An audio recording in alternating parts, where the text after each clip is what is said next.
This is a method by the Modi government to practice, propagate and promote tax terrorism. It is a triple tactic. It's a triple tactic of constraint, compulsion and coercion by the BJP through a mere notification to create a new regime to wreak havoc on the business community, and through the business community to members whom it doesn't like, of civil society, of the opposition, of other segments, which do not or who do not toe its line. This is a clear another tactic by the BJP to intimidate, to incarcerate and impersonate. So it's an attempt to constrain, compel and coerce by intimidation, incarceration and imprisonment. In particular, I have no doubt that their special affections in this regard, their special love will be reserved for only segments of the opposition.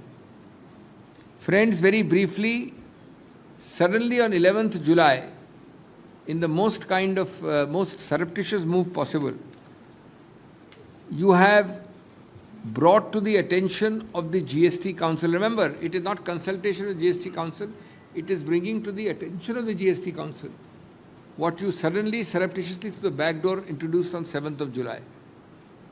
Why was GST Council created? GST Council was created for a genuine, reasonable give and take. 9 major states have opposed it, but you have given only a fait accompli. You are telling the council, we have decided. Now we are telling you, like it or lump it, this is a given.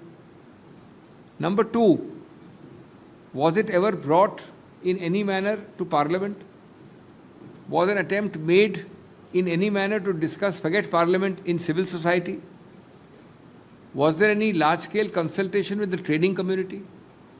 All the answers are no. I called it tax terrorism for that reason, because it has to be covert, clandestine, surreptitious, all of which it is. Number 4, is your trade, your exports galloping?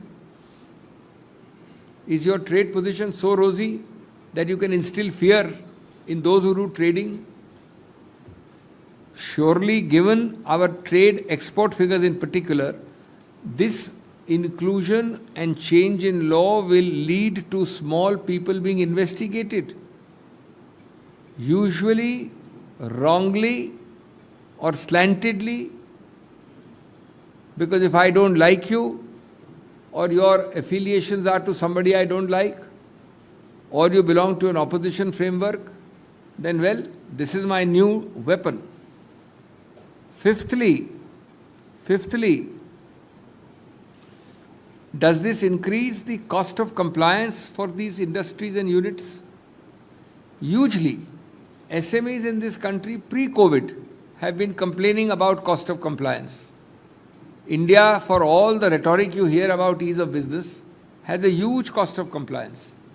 And every time you see the Honorable Prime Minister and the government tom-tomming ease of compliance, we may move 1 or 2 notches up, but we are way down in the global ranking. Into that already low ranking, you are introducing huge additional cost of compliance. Number 6, all the GST Council members were blindsided by an evasion because you did everything in a tearing hurry. A tearing hurry was vital for your plan to succeed. And that is why I said you brought it from the back door. 2 of the usual funny, they would be actually comic if they were not tragic, reasons have been trotted out. Exactly the same reasons as trotted out in demonetization. Those 2 words have become the favorites of this government. Tax evasion and curbing terror funding. You are going to curb tax evasion by putting PMLA on GST transactions. For all these years, PMLA came, how much I don't remember now, 20 years. Different forms. Before that, FEMA has been there, FERA has been there for a long time. Yes, we didn't have sales tax, we didn't have GST till 2016, but we had sales tax. We had all those taxes which form part of excise and sales. You could do without this, and you did not have tax evasion and terror funding curbing thoughts at that time? No, sir. The real reason is elections are around the corner. No, sir. The real reason is that large segments of trade and industry who don't toe your line, or who have affiliations and connections elsewhere, or who have the ability to think and speak independently, will be able to be brought in line by these draconian measures. And this country, and this from this podium, we are not speaking as if it's a new tabula rasa, a clean slate. We are all speaking from experience. What has been the experience of the ED in the last several years? Just 2 days ago, you had a judgment. I had the privilege of representing Mr. Surjewala there.